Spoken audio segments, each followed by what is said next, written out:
Yo, what's going on, Tiger fans? Welcome back to Between the Numbers Sports Podcast and Show. As always, I'm your host.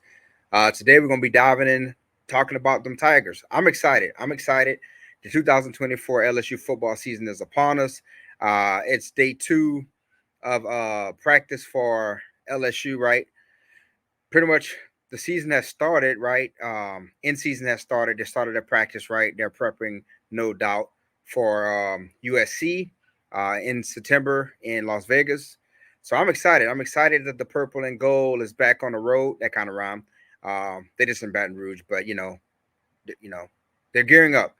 So this gonna do a, a predictor, right? What I predict for LSU, and just talk about some of the things that's happening around the program from what I've been reading and viewing with my own two eyes. Just my opinion. So I don't want to I don't want to piss anyone off, but let's go ahead and start. So you know as always, we got to start with the big dog, right? Brian Kelly. Brian Kelly is the coach, obviously of LSU, right?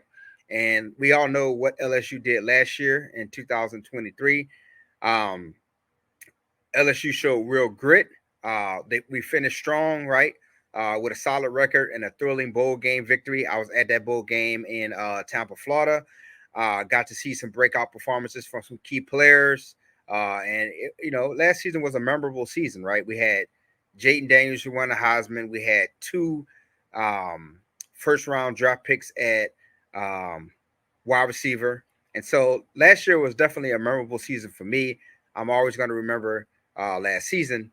But hey, it's time to set the stage for this upcoming season. So, um, offense, right? We're gonna start off with the offense first. The offense, LSU's offense has always been to me explosive under Brian Kelly, and I don't think this season in 2024 would be any different. Now we all know that Mike Denbrock left LSU to go back to Notre Dame, but that's all good because we got OC Joe Sloan, right? He's the quarterback coach and he's the offensive coordinator, and he's going to be leading the way and calling the plays. So I still expect big things. Now, again, last year we finished number one in the nation in total offense, and we had over 7,000 yards combined. And we might not hit that in the 2024 season, but we won't need that because guess what? I have faith, and you should too, that the defense is going to be improved. But let's not overlook our boy Garrett Nussmeier, right? So Garrett Nussmeier, he's stepping in as the starting quarterback, right? But Garrett Nussmeier is a vet. And before I go any deeper into Garrett Nussmeier, I just want to say if there's anybody that's on the fence about Garrett Nussmeier, do me a favor, go on YouTube and go look at the highlights of Garrett Nussmeier um, against Georgia. You know what? Don't go on YouTube. I got the highlights for you right here. Let's show the highlights, right? That's Garrett Nussmeier. That's the highlights right there, right? So you can see it. And I'm just gonna let this play in the background while I continue this video. But anyways, let that play. So, anyways, that's Garrett Nussmeier. Look at some of those throws, right? But anyways, Garrett Nussmeier, he's going to step in as the new starting quarterback. He's a veteran now. He's been in he's been at LSU for a while. He's been in the system for a while, and he's ready to handle the attack. Um, if you want to know more about Garrett Nussmeier, why I believe so much in Garrett Nussmeier, go back and look on my, at some of my videos, and you'll see that I did a video explaining why I think Garrett Nussmeier is going to be great for LSU. But okay, moving on. Also, we got some guys. We got a very good quarterback room, right? We got AJ Swan. He threw 22 touchdowns over the last 2 years, adding depth to that quarterback room. AJ Swan, sorry, I jacked his name up. Right, we got Ricky Collins. We got some really good guys in that quarterback room. Not worried about the quarterback room at all. I'm 100% on the Nuss bus.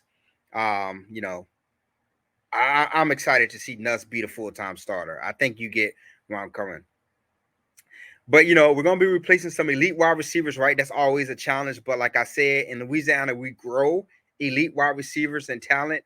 As we all know, Malik Neighbors is now a New York Giant.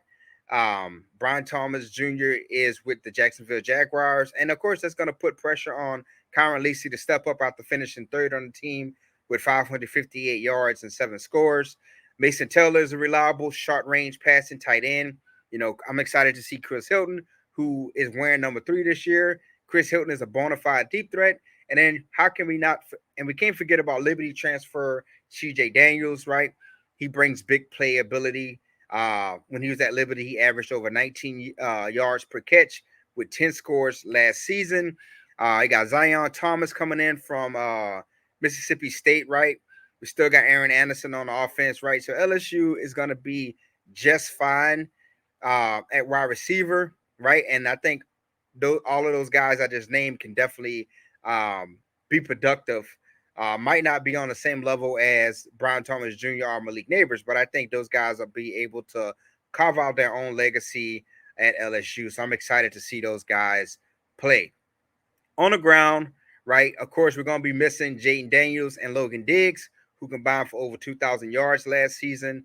But, Josh Williams, Caleb Jackson, John Emery, star recruit Caden Durham, Trey Holly's going to probably be back off his suspension, right?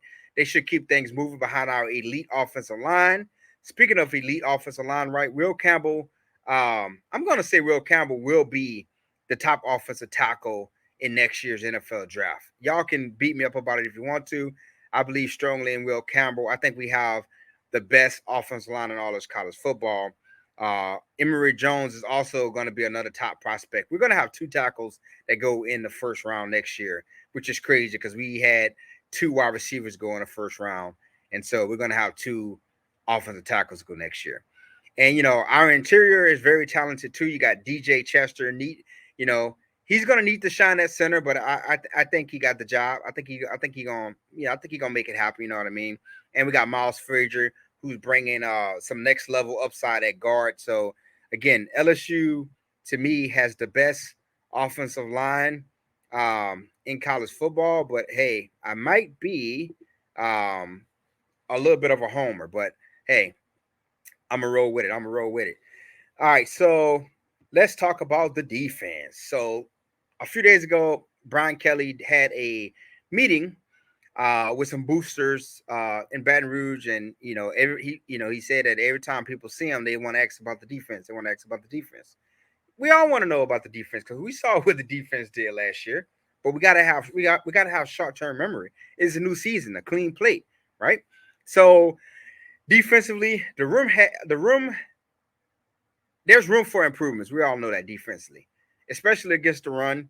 I was looking up this stat, and I didn't even realize this that we know LSU has to get better at the pass, but I didn't even know that we was bad at the run, right? So over the last, we've given up over 2,000 yards, rush yards, each of the last 2 seasons, which is pretty bad for this program, right? It's pretty much unheard of. But who do we got? We all know we got our new defensive coordinator, Blake Baker, right? We brought him in from Missouri, if y'all didn't know, which most of y'all did know. And I expect him to make a big impact, right? Now, in Missouri, his defense allowed 3.8 yards per carry and gave up only 8 rushing scores, right? So,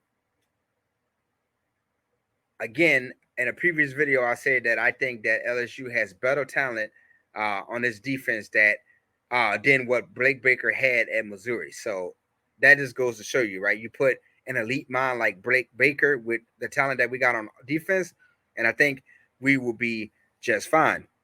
Now, defensive line has a lot of question marks. There's not a lot of depth at defensive line for LSU, but our defensive line is massive. We got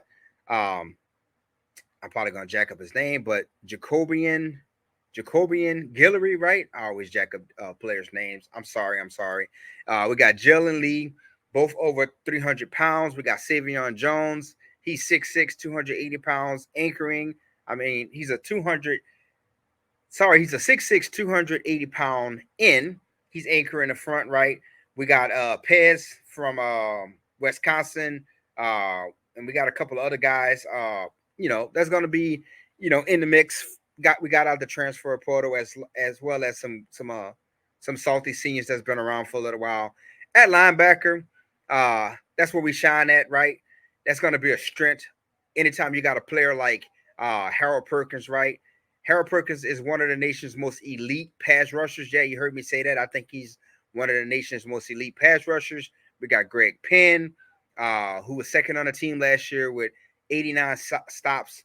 And in the secondary, right? Again, it's a spot that's going to have some people concerned, but I think the secondary is going to bounce back. It was the second worst pass defense in all of the SEC last year. We got Javion Tovar back, right? He was suspended, but he's back. Major Burns is going to be, one of the leaders on that defensive secondary. So, as well as Sage Ryan, Major Burns is probably going to be playing a star position, which is a unique position that Blake Baker implements in his defenses, right? Major Burns led the team with 93 stops, and we got a new addition, right? We got Jaden Gilbert, safety from Texas A&M, and so he's gonna elevate our play in the secondary. Freshman PJ Woodland, he's expected to make impacts, right? His name was talked about a lot in the spring, right? And so I expect PJ Woodley to come in early in the season and make some plays for LSU. Hopefully he's the next Tyrann Mathieu. I'm not saying he is. I'm just saying hopefully, right? So hopefully he is, right? And so yeah, I'm excited about that. As well as you still got guys like Ashton Stamps that's still a dog in the secondary, right? And so I think LSU is going to be greatly improved in the secondary with Blake Baker leading the way, and also the Godfather himself, Corey Raymond, right?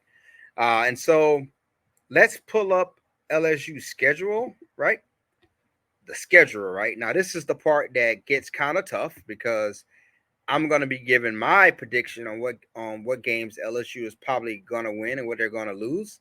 And so I'm probably going to ruffle some feathers, but let's go. So let's preview the 2024 schedule, right? So obviously LSU got some tough matchups ahead, right? First one out the gate is USC in Las Vegas. That's going to be a tough matchup. Lincoln Riley is probably hearing all of the crap people are saying about him in the offseason, right? And then we got home games. That's going to be battles against Alabama, Oklahoma, Ole Miss, which are going to be critical for our playoff aspirations. On the road, we got challenges against Texas A&M, Florida, South Carolina, Arkansas. But look, there's no Georgia on the schedule, which is a bright spot. We ain't got no Texas, we ain't got no Tennessee, or we ain't got Missouri. So this, our path is a lot more manageable. But listen, have no doubts about it, right? Games, the games against Oklahoma and Ole Miss and Texas A&M and Alabama are going to be tough games, right? So we don't have Georgia, we don't have Tennessee, we don't have Texas, but we still got some dogs on this schedule, right? LSU got a pretty tough schedule in my opinion.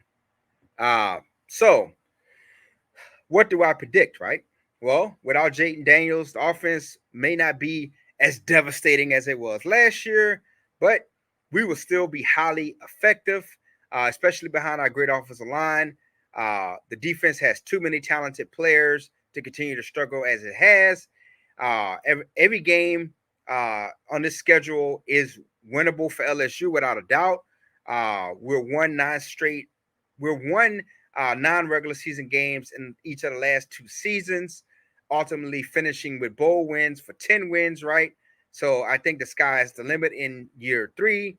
To get into the expanded playoffs, we will likely have to get 10 wins with 3 of the 4 November games at home. The opportunity is there for LSU to win 10 plus games. Vegas has LSU at 9.5 wins, and I'm going to say LSU is going to win 11 games. That's what I'm going to say. I'm going to say LSU is going to win 11 games. I like the games versus Nichols, South Alabama, obviously, USC and Vanderbilt. Of course, the 50-50 games are going to be Alabama, Arkansas, at Florida, Oklahoma, at South Carolina, at Texas A&M. Texas A&M is a thorn in our side. And, of course, we play a really big matchup in USC. But I'm going to say LSU is going to win I'm gonna say LSU is gonna win 11 games. That's what I'm gonna say. I'm gonna say we're gonna go 11-1. We're gonna go 11-1. Yeah, we're gonna go 11-1. And the crazy part about it is, so all right, we're gonna beat USC. We're gonna beat Nichols. Um we're gonna beat South Carolina. We're gonna beat USC. We're gonna beat uh, South Alabama. Uh, we're gonna. I don't know, man. The Ole Miss game is what is a toss up. I'm gonna say we're gonna beat Ole Miss. We're gonna beat Arkansas. We're probably gonna lose to Texas A&M. Texas A&M. I just feel like they're a thorn in LSU's side. That game at first, LSU was dominating. Um, was dominating the rivalry, but over the last couple of years, Texas A&M seem to have gotten our number. They got a new head coach, still got a good defense. I'm gonna say we're gonna take the L to Texas A&M. We're gonna beat Alabama. We're gonna beat Florida. We're gonna beat Vanderbilt, and Oklahoma, and there you go. Right, that's where you go. That's gonna be our one loss at Texas A&M. I'm gonna stick to that. I'm gonna stick to that. Our one loss is gonna be at Texas A&M. So yeah, that's a wrap on the 2024 LSU season predictor from my point of view, right? Let me know how y'all feel about it in the comments below. I know this video is a little bit longer, but I hope you watch it all. Let me know about what you think about LSU's schedule in the comments below. What you think? We're gonna win nine games, less than 9 games, more than 9 games, get to the playoffs, right? Go to the national championship. Let me know what you think in the comments below. I'm excited. And as always, don't forget to subscribe to the channel, leave a like, and hit that bell notification button so you never miss an episode. And go Tigers.